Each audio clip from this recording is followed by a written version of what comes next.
Greetings friends, my name is Telmo, and now we'll unveil the top news of recent days in a little unusual format. The Russians staged another provocation at the Zaporizhzhia nuclear power plant. At night, a fire broke out on the territory of the plant itself, according to the head of the Nikopol region military administration, who cited unofficial information received from sources under the occupation. The Russians set fire to a large number of automobile tyres in the cooling towers.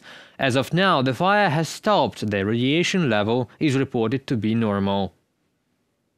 Enerhodar. We have recorded from Nikopol that the Russian occupiers have started a fire on the territory of the Zaporizhzhia nuclear power plant. Currently, radiation levels are within norm. However, as long as the Russian terrorists maintain control over the nuclear plant, the situation is not and cannot be normal. Since the first day of its seizure, Russia has been using the Zaporizhzhia NPP only to blackmail Ukraine, all of Europe and the world. We are waiting for the world to react, waiting for the IAEA to react. Russia must be held accountable for this. Only Ukrainian control over the Zaporizhzhia NPP can guarantee a return to normalcy and complete safety.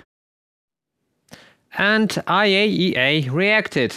In the social network X wrote that their experts witnessed strong dark smoke coming from the NPP's northern area following multiple explosions heard in the evening. Team was told by the NPP of an alleged drone attack today on one of the cooling towers located at the site. No impact has been reported for nuclear safety. Ukrainian Energoatom also announced relative safety. Also, they named the likely cause as negligence of the occupiers or deliberate arson of the cooling tower. It is located approximately 1 kilometer from the power units of the station. Also, Energoatom reminded that Russian soldiers used the premises and buildings of the NPP as military warehouses for the placement of equipment, weapons, explosives and ammunition. They placed military cars in the station halls. Cooling towers are also used as premises for storing and hiding military equipment and ammunition, due to which the risks of fires in the production premises of the NPP increase significantly. Degradation of NPP systems and elements worsens the overall security situation at the Zaporizhzhia nuclear power plant every day. Large-scale fires can lead to the development of the event up to a radiation accident. This week alone, the Russian army has launched more than 30 missiles and over 800 guided aerial bombs. Volodymyr Zelensky wrote about this in his social networks. President of Ukraine also wrote that the Russians have no geographical restrictions on the use of such weapons. Since the first day of the full-scale war, the entire territory of Ukraine has been under constant threat of Russian attack. According to preliminary information, the Russians used a North Korean missile in this attack, yet another deliberate terrorist strike against Ukraine. Pyrotechnic experts are still working to determine the exact data regarding this missile. Ukrainians are deeply grateful to all our partners who provide us with air defense systems and combat aircraft. Volodymyr Zelensky, President of Ukraine, on social network X. Also, Volodymyr Zelensky wrote that to truly stop Russian terror, we need not only a full-fledged air shield that can protect all our cities and communities, but also strong decisions from our partners, decisions that will fit restrictions on our defense actions. When Ukraine's long-range capabilities have no limits, this war will definitely have a limit. We will truly bring it just and closer. On the Sunday night, Russia attacked with 4 km2 ballistic missiles of North Korean origin and 57 Shahed-type UAVs. The occupiers also attacked the city of Pokrovsk in Donetsk region, probably with rocket artillery. And on Sunday, police of Donetsk region recorded 2,820 Russian strikes. 10 people were injured.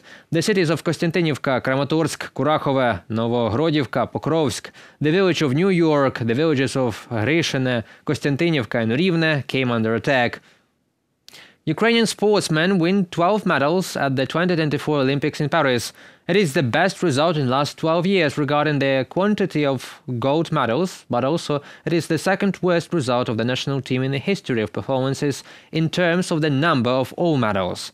I want to name all the medalists of Ukraine. They are Olga Kharwan, Alina Komashchuk, Olena Kravatska, Yulia Bakastova, who win the command competition in saber fencing, Yaroslava Moguchik, who won in the high jump sector, boxer Alexander Khizhniak, shooter Serhiy Kulish, gymnast Ilya Kovtun, wrestlers Parviz Nasibov, Irina Kolyadenko and Zhan Bulunyuk, double canoeists Lyudmila Uzan and Anastasia Rybachok.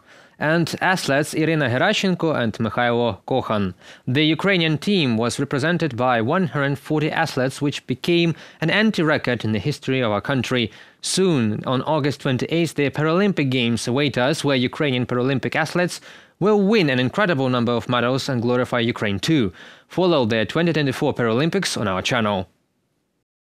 During the 2.5 years of the large-scale invasion, the Russians killed 479 Ukrainian athletes, like, for example, Ukrainian football player Viktoria Kotlyarova, who died in a Russian terrorist attack, like 15-year-old Denis Melnik, who was engaged in dancing until he died from the wreckage of a Shahed drone, like Valentin Dondikov, who successfully coached the Ukrainian Paralympic team in shooting until he himself had to take up arms and defend Ukraine from the invaders. Valentin died on April 6, 2024, on the International Day of Sports for Development and Peace. Every time the Ukrainian national anthem is played at the Olympics, it was also played for these athletes too. According to Israel Defense Forces, approximately 30 projectiles were identified crossing from Lebanon, a number of which fell in open areas. No injuries were reported. The IDF is striking the sources of fire, but the Axios news site, citing two unnamed sources familiar with the details, reported Sunday that Israel's current assessment was that Iran would launch a direct mass-scale attack on the country within days. At the same time, U.S. Defense Secretary Lloyd Austin has ordered the acceleration of the deployment of aircraft carrier Abraham Lincoln to the Middle East, as well as the deployment of the nuclear submarine Georgia, armed with cruise missiles, to the region. Austin also reiterated the U.S. commitment to take all possible steps to protect Israel in response to escalating regional tensions. I will remind you that August 8th, the leaders of Egypt, Qatar and the United States urged Israel and Hamas not to waste more time to finalize a ceasefire agreement and resume talks. The three countries invited Israel and Hamas to resume urgent discussions on Thursday, August 15, in Doha or Cairo, to close all remaining gaps and commence implementation of the deal without further delay, according to a joint statement released by the Egyptian presidency. More than 11% of Kursk Oblast residents have left their homes, said acting governor of Kursk Oblast Alexei Smirnov. In general, according to him, Russia lost control over 28 settlements. Let me remind you that according to the head of the General Staff of Russia, Gerasimov, the enemy's advance was stopped last Wednesday. What exactly is happening in the region now is unclear. And Ivan Stupak, a military expert, a former officer of the Security Service of Ukraine, will help us understand what is happening right now on the Russian border. Greetings, Ivan. Good day. Thank you for having me. Okay, so we've been seeing some action in the Kursk region of Russia, or rather Kursk Oblast, as for now. And Russian General Staff says that that's Ukraine doing some destabilization. And what do you know? What do you think about that? We definitely know that this operation is conducted by Ukrainian Armed Forces with for almost 7 days. For almost 7 days, this operation lasts. And now, what we know, the minimum Ukraine gained about 140 square kilometers of Kursk region. It's a minimum, but the commonly used figures is about 700 square kilometers, which of Kursk region, which is not under control by Russian authorities. So it's pretty impressive numbers, we have to understand. Currently, we don't know what is final object or final objects of this operation, but we could just only guess. What is it? To distract attention Russian armed forces from Kharkiv region. Yes, okay, it could be possible. To capture as much Russian territory as it possible and to start peace negotiation and try to swap this territory of Kursk region on, for example, territory of Kherson region or Zaporizhzhia region, whatever. So it also could be. But at this point, nobody knows what is final objects of this operation. It's covered with top secret. Okay, and before we come to the next question, we have no official comments from the leadership of Ukraine that it is an operation of Ukraine. Maybe what is your source about knowing that it is exactly Ukrainian armed forces and not so some good people, like good people in pixel camouflage acting there? No, okay, it sounds very funny when someone is starting a huge offensive operation against Russia and using lots of heavy equipment such as tanks, armored personal vehicles, what else? Anti-aircraft systems. Okay, we could refer this joke to 2014 when dictator Putin tried to explain what is going on in Donbass and explaining like, oh, it's just common people from Ukraine. They find it lots of weapon in mines, in forests, and they started fighting for their freedom. La la la la la. We understand it, but for today, I think there is no options, and it's not possible to keep joking in this way. But from Ukrainian side, we clearly saw that lots of people, lots of soldiers in Ukrainian uniform, as you told, in pixel form, with Ukrainian insignia, Ukrainian patches, wearing Ukrainian flags, rising flags over some buildings, facilities in the Kursk region, and they're talking in Ukrainian language. So they are our Ukrainian soldiers. It's clear. Okay, so could this whole operation be the case to capture the Kursk nuclear power plant, probably as a negotiation point for the Zaporizhzhia nuclear power plant? Or rather, this is a local, like territory control operation, maybe with Belgorod falling into the influence zone too, just as the Kursk region has fallen for the last 6 or 7 days? As I told before, we could only guess. But okay, let's start discussing Kursk nuke power station. Okay, it's a huge object. It's extremely huge object with lots of facilities. So it's this object produce electricity for whole region, and there is nuclear power, nuclear materials inside, and I really don't understand. I can't see how it's even possible when Ukrainian Armed Forces trying to break the fence in this nuclear power station and trying to capture and seize this station and take the employees of the station as the hostages. So we could stay on the same stage as Russian troops in 2022 when they seized Zaporizhzhia nuclear power station. So we are not nuclear terrorists. We are not acting nuke terrorism. It's not from our side. It's now Ukrainians never do it. And next step, okay, what we have to do on this station?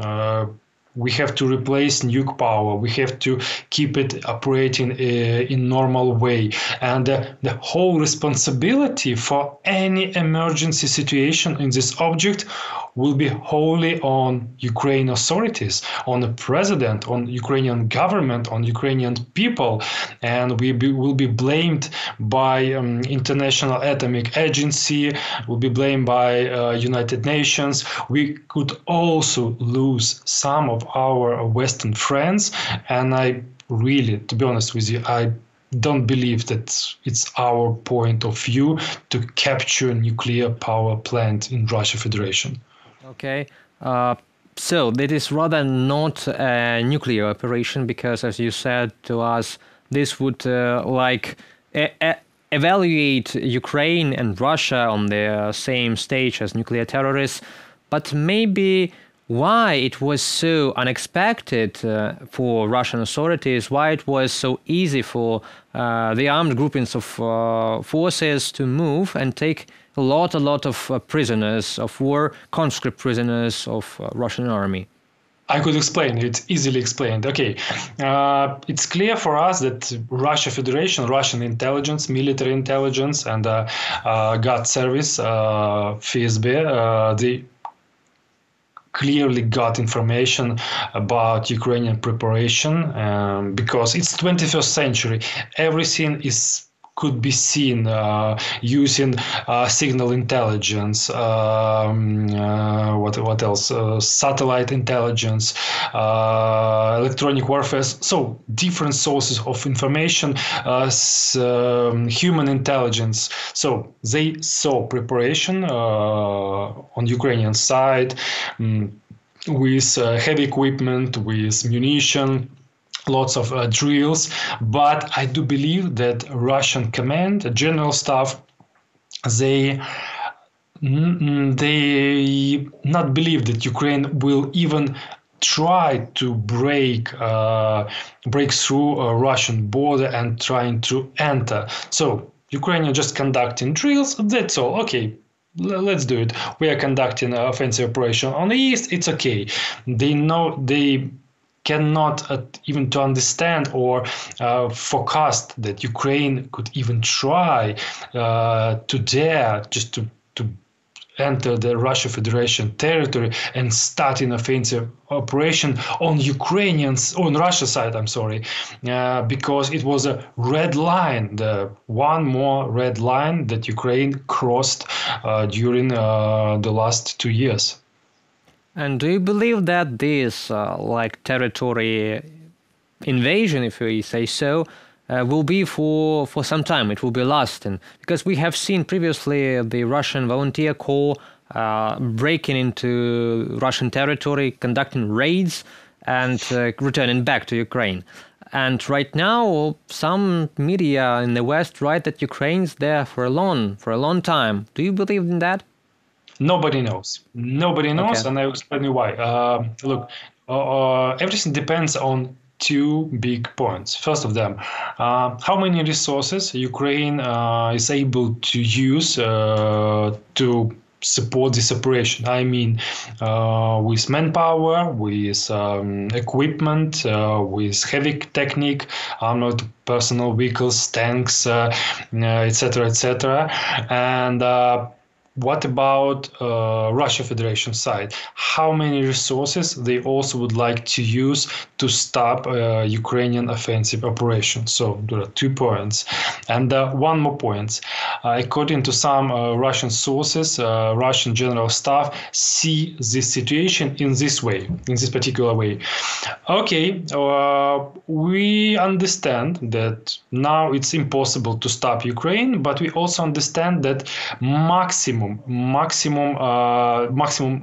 distance of Ukrainian offensive operation is up to maybe 80 to 100 kilometers, not more, because our supply lines will be stretched along. So it became a weakest point of Ukrainian offensive. So maybe Ukraine will stop reaching level of 80 or maybe 100 kilometers. So, and after this point, we could start our counter-offensive operation. So we will see it.